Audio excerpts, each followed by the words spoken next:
안녕하세요. 미국 주식 훌륭하다 미기대입니다. 오늘 미증시는 하락했습니다. 계속 간보는 장의 연속인데요. CPI 발표 앞두고 있으니 그럴 수 있겠죠. 어제 오늘 하락을 주도한 건 엔비디아 그리고 마이크론 테크놀로지, 실적이 안 좋을 것 같다는 부분이었습니다. CPI로 긴장되어 있는 증시에 찬물을 끼얹는 상황이 되었습니다. 경기 침체는 원래 아니었는데 경기 침체 우려가 완화되었다 하면서 지금까지 증시가 올라왔잖아요. 고용지표 잘 나오고 이건 수요가 좋다는 것과 연결이 되니 경기 침체는 아니다 라고 해석이 될 수 있었던 부분이었습니다. 다시 한번 말씀드리지만 지금은 경기 침체 국면이 아니고 인플레이션의 국면입니다. 이것을 어떻게 해결해 나가느냐에 따라서 경기 침체가 올 수도 있고 안 올 수도 있는 상황입니다. 지금 수요가 좋다 하고 있잖아요. 이 수요가 인플레이션을 만드는 부분인데요. 파월이 인플레이션은 일시적이다 라고 하면서 공급망의 문제에 대해 언급하지 않았는데, 저는 미주는 강조 공급망의 문제이다, 그렇기 때문에 인플레이션은 일시적이지 않을 것이다 라고 말씀을 드렸었습니다. 공급망의 문제로 물건은 없는데 수요가 많아지니 물건값이 올라가면서 인플레이션을 만들었고요. 그러면서 연준은 바보같이 고용과 수요, 소비가 좋아서 금리를 올려야 한다고 주장을 하면서 여기까지 왔습니다. 그리고 돈까지 풀면서 돈이 흔해지고 이 부분도 인플레이션을 만들었고요. 돈 푼 게 1번이고 그 다음 공급망 문제를 제대로 보지 못해서 인플레이션을 더욱 심각하게 만들었습니다. 연준은 빨리 금리 인상을 해서 수요를 줄여나갔어야 했는데 수요가 좋은 것을 좋은 것으로 해석을 하면서 잘못된 판단을 하게 되었습니다. 안타까운 부분이죠. 국민들은 인플레이션은 일시적이지 않다는 것을 알고 있었는데 왜 연준은 몰랐을까요? 그리고 기억하시는 분들이 계실지 모르겠는데 이번에 바이든이 취임하게 되면 국회의원들과 그 외 인사들이 불을 확 당기려고 하고 있다고 말씀을 드린 적이 있었습니다. 연준에서는 주식으로 문제를 만들고 펠로시는 주식으로 헐헐 날아다니고요. 파월도 조금의 잡음이 있었죠. 다들 아시다시피 인플레이션은 부자를 더욱 더 부자로 만들어줍니다. 가지고 있는 자산의 가치가 올라가니까요. 중산층들은 세금을 더 많이 내게 됩니다.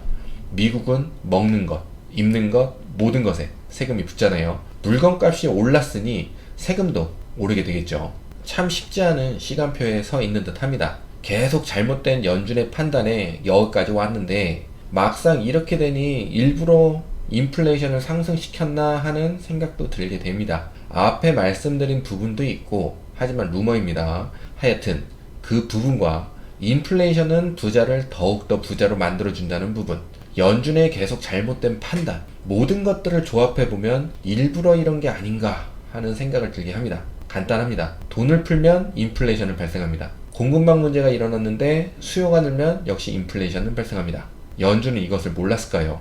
지금 차트상으로는 굉장히 중요한 시점에 형성되어 있습니다. 나스닥은 큰 틀의 하락 추세선에 올라서서 안 내려오려고 안간힘을 썼는데 오늘은 밑으로 내려왔습니다. 며칠 내려온 적도 있지만 다시 끌어올려서 안 내려올 것처럼 했는데 오늘은 확실히 내려와서 장 마감을 했습니다. 캔들 해석을 하자면요, 하락 추세선 밖에서 첫 번째 양봉은 우선 올라왔으니 기대감으로의 매수가 나올 수 있었던 부분이고요. 두 번째 음봉은 차트상 나올 수 있는 눌림, 근데 눌림을 주다가 하락 추세선 안으로 다시 진입을 하니 조금의 실망 매물이 출현하면서 과매도로 진입을 하니 너무 많이 내렸나 하고 다시 하락 추세선 밖으로 복귀한 상황입니다. 세 번째 캔들, 그러니까 어제 캔들은 CPI 발표가 가까워지니까 매수로 대응하자니 너무 고점 같고 두 번째 캔들에서 물량을 조금 줄일 걸 그랬나 했던 물량들이 어제 상승에 물량을 조금 줄이는 모습이 나왔다고 보면 되겠습니다. 그리고 오늘도 역시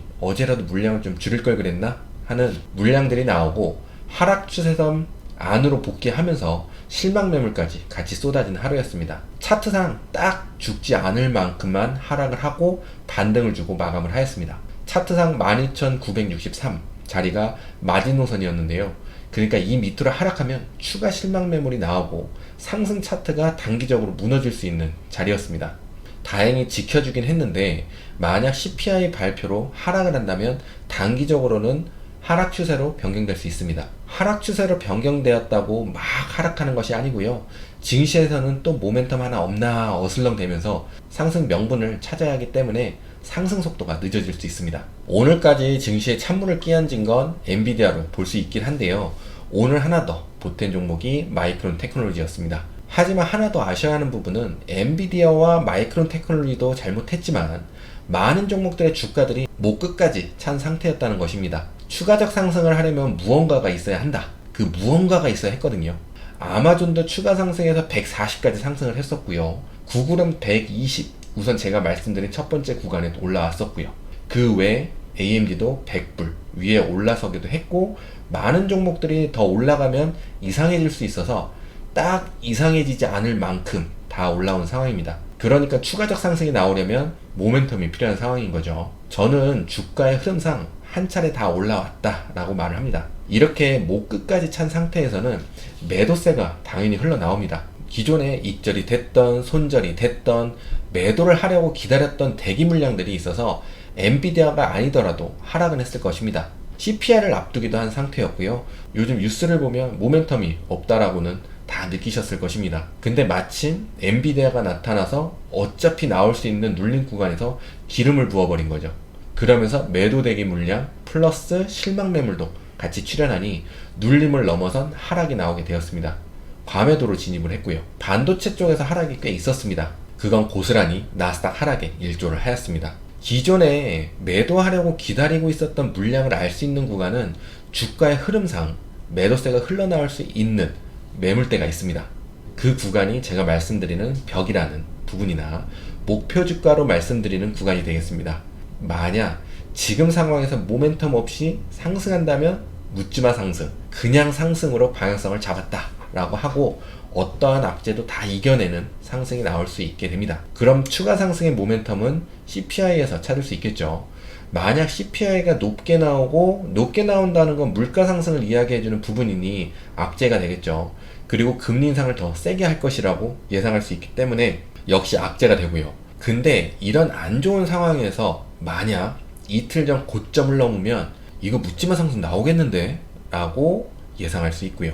13,577 부근을 넘는다면 묻지마 상승, 상승으로 방향성을 잡았다 라고 해석할 수 있겠습니다. 그러면서 악재는 좋은 해석으로 바뀌어서 나올 것이고요. 14,000까지 잠깐 넘는 모습까지 볼 수 있습니다.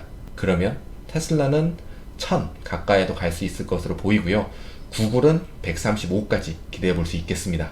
그럼 반대로도 봐야겠죠. 지금 순간이 굉장히 중요한 시점이라는 또 하나는 차트상 만약 추가적 하락이 나오게 된다면 단기적으로 상승 추세였고 큰 틀에서도 상승 추세로 변경될 수 있었던 좋은 흐름이 빠르게 다시 하락 추세로 변경될 수 있습니다. 보다 빠르게요.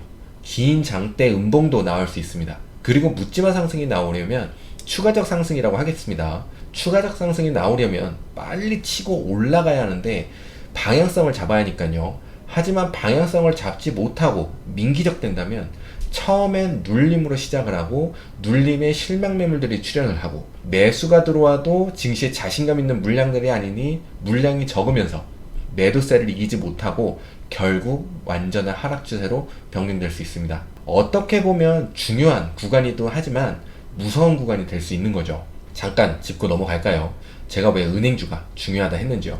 증시가 안 좋은 듯하면 JP몰간 115불 부근 위로 올라가는 모습 발견하셨나요? 115불 밑으로 내려가도 증시가 이상하게 흐르면 115불 근처로 오거나 위로 올라서는 모습이요. 이렇게 되면 종목들이 하락해도 증시가 무너지려고는 하지 않는구나 해석을 할 수 있어서 멘탈을 잡는 데 도움이 됩니다. 증시는 아직 괜찮구나 하면서요. 지금 차트는 전에도 많이 설명드린 페이크 브레이크가 성립이 될 수 있는데요. 상승한 척 해서 매수세를 몰고 개미한테 물량을 넘기는 거죠. 매수 물량들은 기대에 차 있는데 다시 내려오면서 에라이 못 해먹겠네 하며 던지는 물량이 나올 수 있는 차트이기도 합니다. 그래서 무조건 빠르게 긴 양봉이 출현하거나 양봉이 출현하면 좋겠습니다. 저는 이렇게 말하고 싶습니다. CPI 결과는 실물 경제에 중요하고 증시의 방향성은 CPI가 어떻게 나오든 상관이 없다. 상승할 것이면 상승할 것이고 하락할 것이면 하락할 것이다. 그러니 증시로만 바라보았을 때는 증시의 방향성을 잘 캐치하는 게 중요하지 CPI의 결과가 중요한 게 아니다. 중요하지 왜 안 중요해요 라고 하시면 안 돼요. CPI가 높게 나오면 현실에 사는 저로서는 짜증이 나겠죠. 하지만 증시로만 바라본다면 저는 그냥 CPI 결과를 겸허히 받아들이고 증시의 방향성을 빨리 찾는 것에 집중을 할 것입니다. 상승하면 추격 매수를 해야 하는지, 하락을 하더라도 매수를 해야 되는지, 관망을 해야 되는지 말이죠. 지금으로서는 하락 시에는 기회입니다. 아직 증시에 큰 문제가 일어난 게 아니기니까요. 그리고 증시는 우상향합니다. 하지만 어디에서 어떻게 매수를 하면서 포트폴리오를 운용하냐에 따라 수익률은 달라질 수는 있습니다. 하여튼 항상 말씀드리지만 주식은 무조건 이기는 싸움입니다. 그러니 CPI 발표에 일희일비하지 말고 이 힘든 장 잘 버텨내시기 바라겠습니다. 같이 버텨봅시다. 지나갑니다. 그리고 증시는 아직 괜찮다. 오늘 영상은 여기까지입니다. 모두 좋은 하루 보내시고 부자 되세요. 고맙습니다. 안녕.